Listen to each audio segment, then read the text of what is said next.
दो लोग हैं, एक का नाम है सारा, दूसरे का नाम है राहुल। सारा जब एक रेस्टोरेंट में जाती है, वो अपने फेस पर एक पॉजिटिव स्माइल लेकर रेस्टोरेंट में एंटर करती है। उसकी बॉडी लैंग्वेज बहुत ही पॉजिटिव होती है और जब वेटर उसके पास फूड लेकर आता है तो वो वेटर से अच्छे से बिहेव करती है। वहीं जब राहुल उसी रेस्टोरेंट में जाता है तो उसके चेहरे पर एक अजीब एक्सप्रेशन होता है। उसकी बॉडी लैंग्वेज ऐसी होती है जो चीख चीख कर कह रही होती है, मुझसे दूर रहो। जब वेटर उसके पास खाना लेकर आता है तो वो वेटर पर चिल्लाता है और बदतमीजी से बात करता है। इतनी देर कैसे हो गई ऑर्डर लाने में, इतनी बेकार सर्विस है तुम्हारी। अब आप यहाँ ये देखो, सारा और राहुल दोनों सेम रेस्टोरेंट में गए थे, दोनों को ही इक्वल ट्रीट किया गया, लेकिन दोनों का एक्सपीरियंस अलग अलग क्यों था। इस पूरी सिचुएशन से हमें पता लगता है कि सारा इस दुनिया को एक पॉजिटिव एटीट्यूड के साथ देखती है और राहुल नेगेटिव एटीट्यूड के साथ। और आज हम एक बेहतरीन बुक जिसका नाम है एटीट्यूड इज एवरीथिंग, जिसके ऑथर हैं जेफ कैल्हो। ये बुक एटीट्यूड के ऊपर लिखी गई बेहतरीन किताबों में से एक है। आइए जानते हैं ये बुक कैसे हेल्प कर सकती है आपकी एटीट्यूड को और बेहतर बनाने में। फर्स्ट प्रिंसिपल है यू आर ह्यूमन मैग्नेट।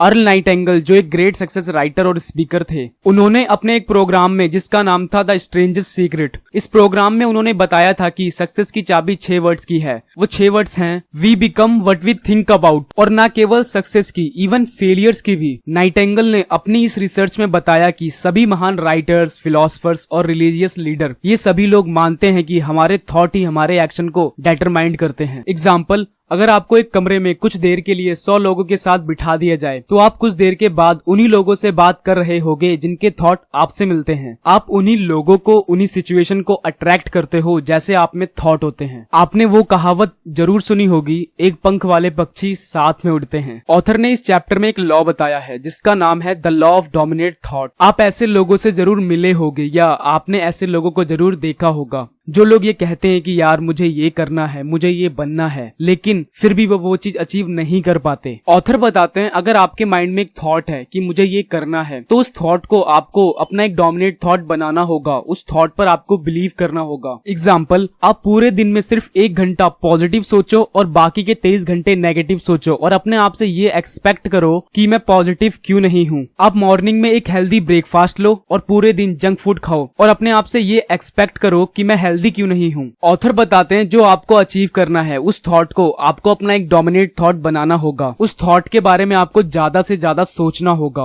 उस थॉट पर आपको बिलीव करना होगा और वैसे ही एक्शन लेने होंगे। धीरे धीरे वो थॉट हमारा एक डोमिनेट थॉट बन जाएगा। जैसा कि महाभारत में द्रौपदी स्वयंवर में अर्जुन को मछली की आंख पर निशाना लगाना था तो उन्हें सिर्फ मछली की आंख दिख रही थी और कुछ भी नहीं। हमें भी अपने थॉट को ऐसा ही बनाना है। अगर मैं डोमिनेट थॉट को और ज्यादा सिंप्लीफाई करूं एक एग्जाम्पल से, तो जो स्कूल और कॉलेज में टॉपर होते हैं उनका डोमिनेट थॉट होता है टॉप करना।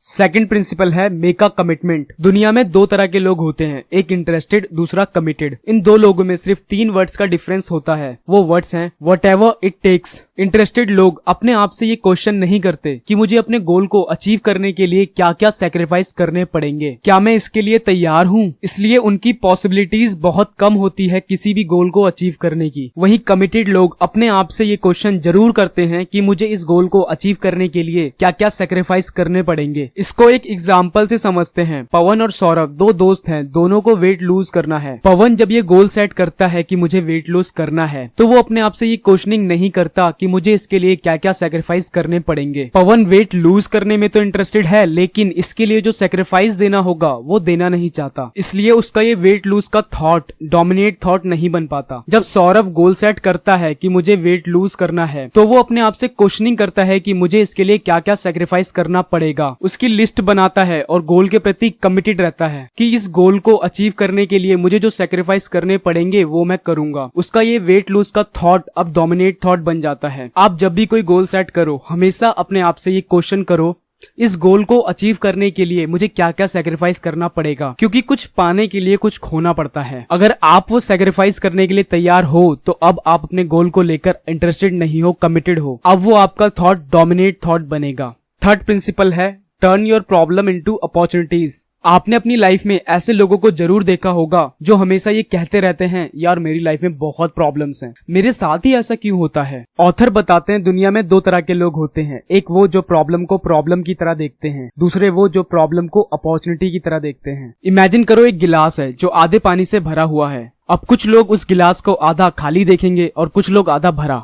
इमेजिन करो आप कहीं पर जॉब करते हो और किसी कारण से आपकी जॉब चली जाए, और ऐसा हो सकता है जैसा कोविड के टाइम में हुआ था। अब आप दो तरह से इस सिचुएशन पर रिएक्ट कर सकते हो। पहली सिचुएशन, यार अब क्या होगा, मेरे घर का खर्च कैसे चलेगा, अब कौन मुझे जॉब देगा। दूसरा रिएक्शन ये हो सकता है, अच्छा है जॉब चली गई, मैं तो वैसे भी इसे छोड़ने वाला था। इस जॉब से जो पैसे मिलते थे इससे घर का खर्च चलना भी मुश्किल होता था। इससे कोई अच्छी जॉब मिलती है तो ठीक है, नहीं तो अब कुछ अपना करूंगा जिससे मैं ज्यादा पैसे कमा सकूं। इन दोनों सिचुएशन में आपके पास चॉइस है कि आप अपनी लाइफ में कौन सी अप्रोच लोगे। हमेशा एक प्रॉब्लम की दूसरी साइड होती है जिसे अपॉर्चुनिटी कहते हैं, हमें उसी पर फोकस करना है। अगर वीडियो पसंद आई हो तो वीडियो को लाइक कर दो, चैनल को सब्सक्राइब कर दो। मिलते हैं नेक्स्ट वीडियो में, तब तक के लिए टेक केयर।